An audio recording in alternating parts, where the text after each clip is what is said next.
The divine souls are explaining about the feelings of a devotee. He is waiting and looking for Krishna to come in his divine form. Darshan dena Nand dulare, darshan dena. Nand nadan nainan ke tare, Nand nadan nainan ke tare, darshan dena Nand dulare.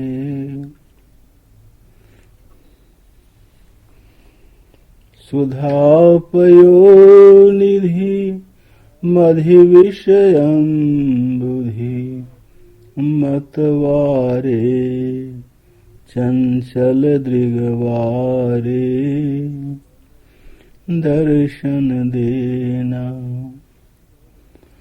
Ambar pita dipat duti damini. Ambar pita dipat duti damini. Bhrigupad gunja mal galadhare darshan dena.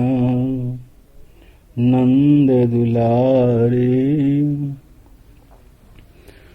Kati kamaniya kachani kache. Kati kamaniya kachani kache. Kar murali Angurin sahare darshan dena. Nand dulare. Darshan dena Nand dulare. Oh, my sweet beloved Krishna, dear son of Nanda Baba and Yashoda, come to me in your divine form. The devotee is desiring Krishna to come. And as the desires deepen in his thoughts, in his imagination, he is feeling Krishna close and close. At the same time, he is also imagining Krishna's form in his meditation. This kind of meditation could be with open eyes or with closed eyes. Because we try to see the form of our beloved Krishna or Radhe are both near us, near your physical body. We don't meditate inside. We feel inside. Feeling is inside in the heart. Feeling of love, affection, affinity, humbleness, whatever feelings are, devotional feelings, they are all in the heart. While feeling the devotional feelings, we meditate on Radha Krishna form in front of us, never inside, in front. So in front of us we can do with open eyes or we can do with closed eyes.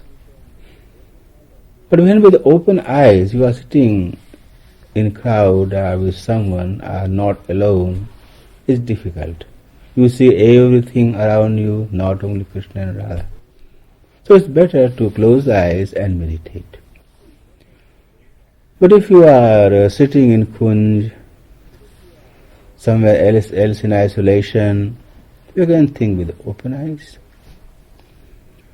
Open or closed have no concern with meditation.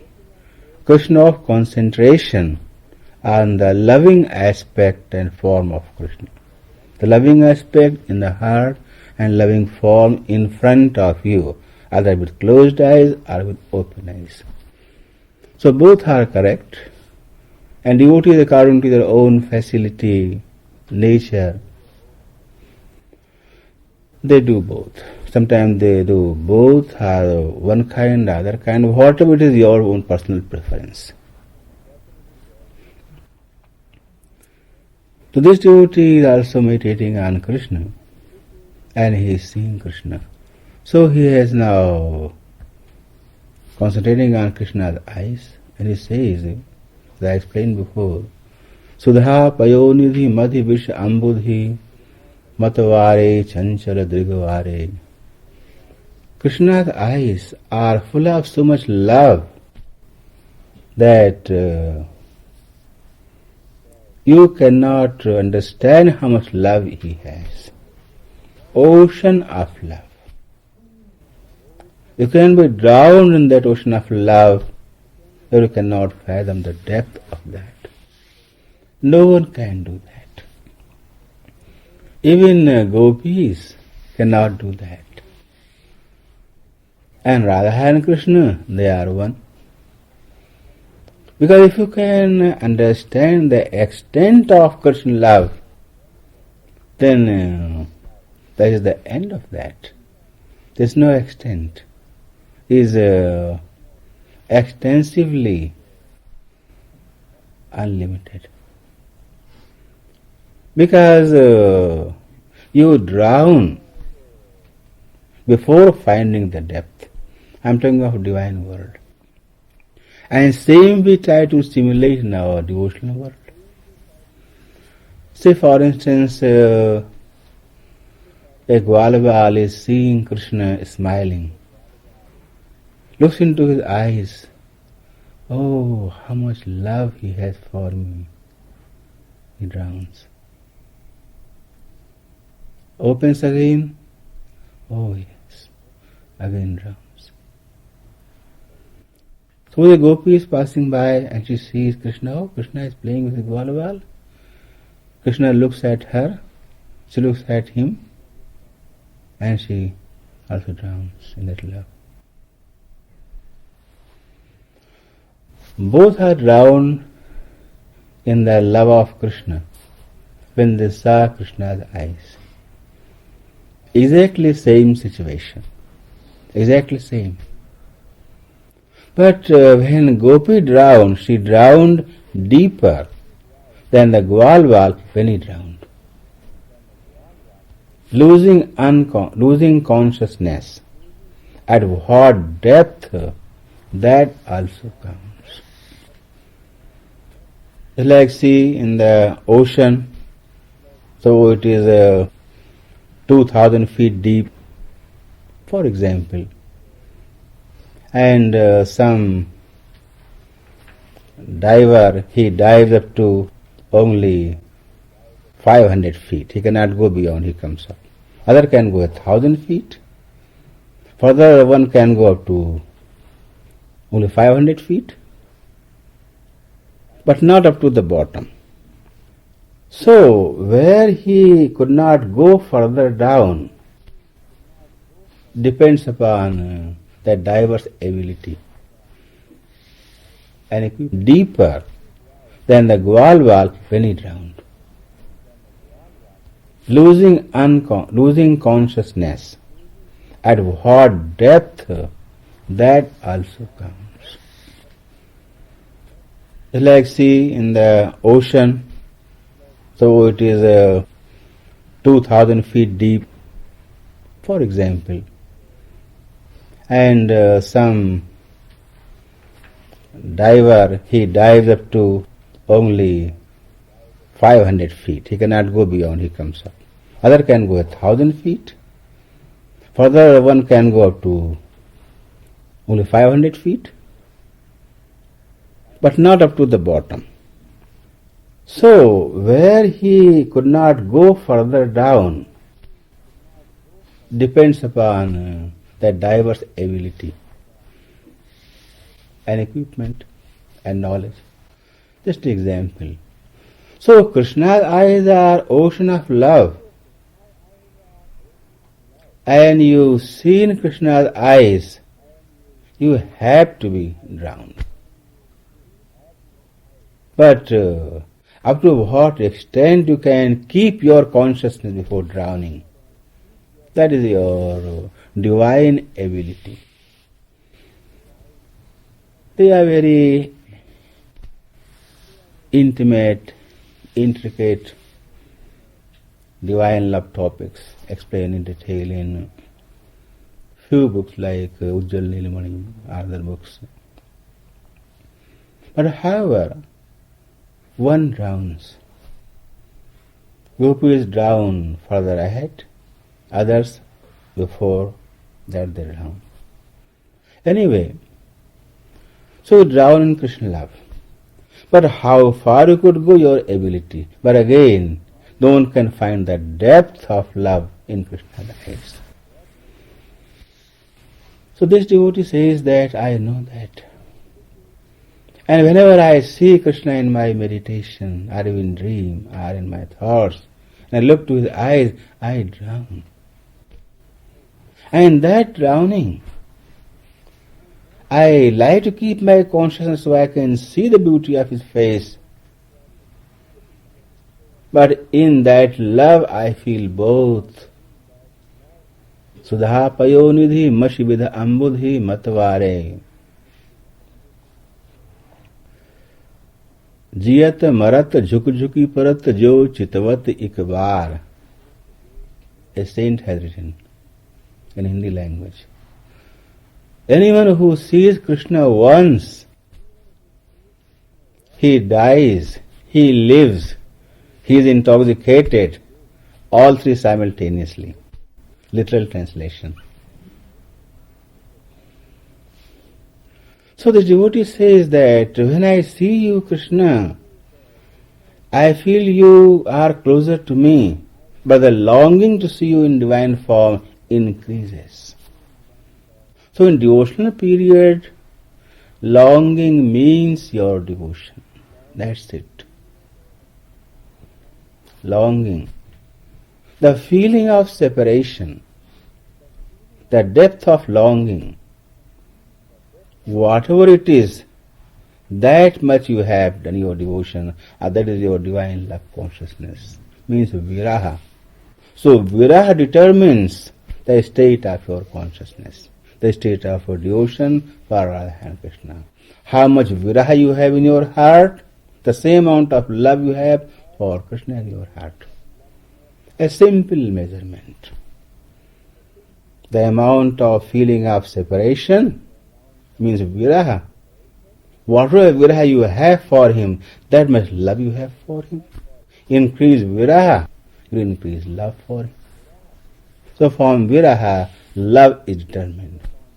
When viraha comes to extreme, you cannot live without him, then Krishna appears. So this devotee says, oh my dear Krishna, your eyes increase the fire of my separation, fire of love. Ambar peet dipat duti damin, bhrigupad gunj mal gal dhare. Ambar peet amber, yellow saffron, shawl.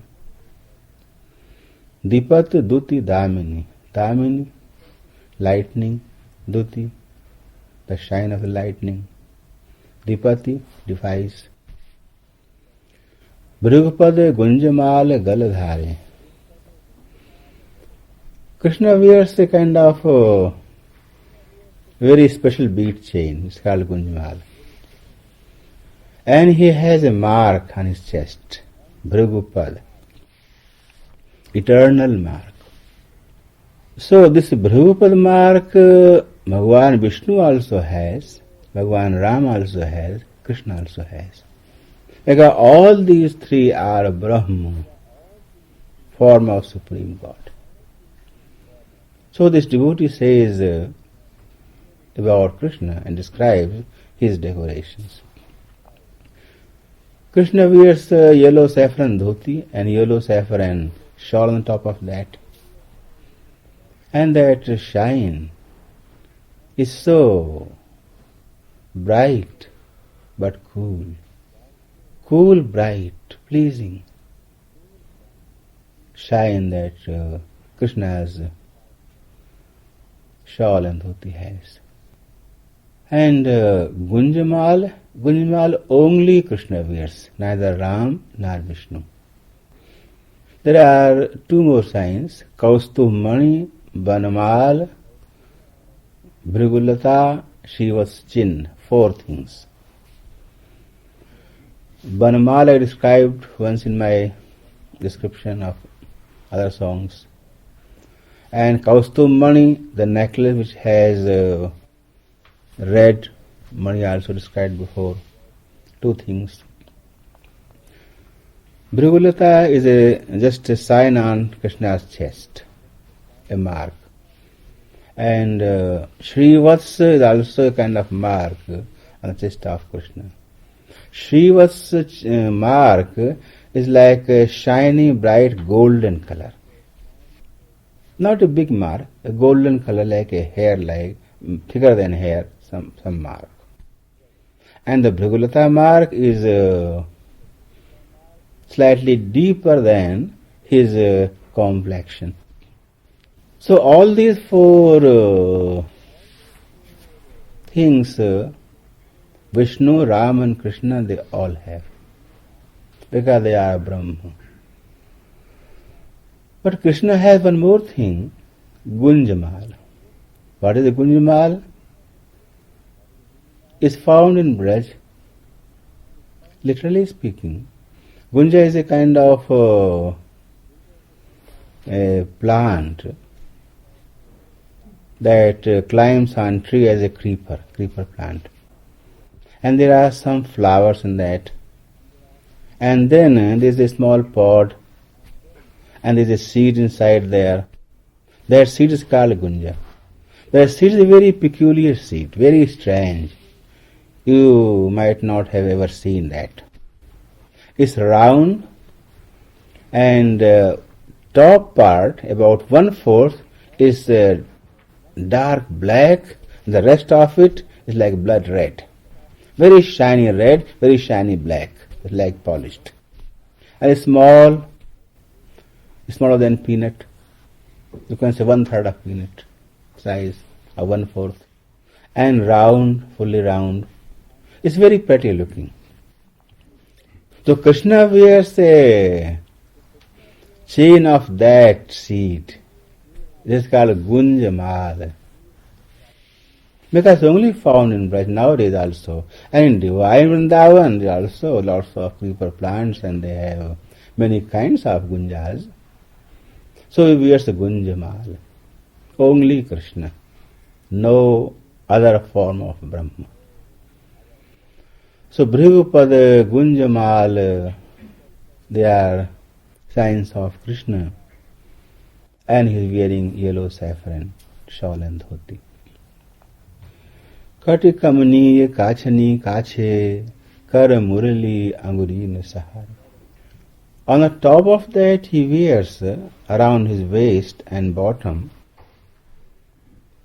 a pink silken, smaller than shawl, very thin material, like a thin transparent material.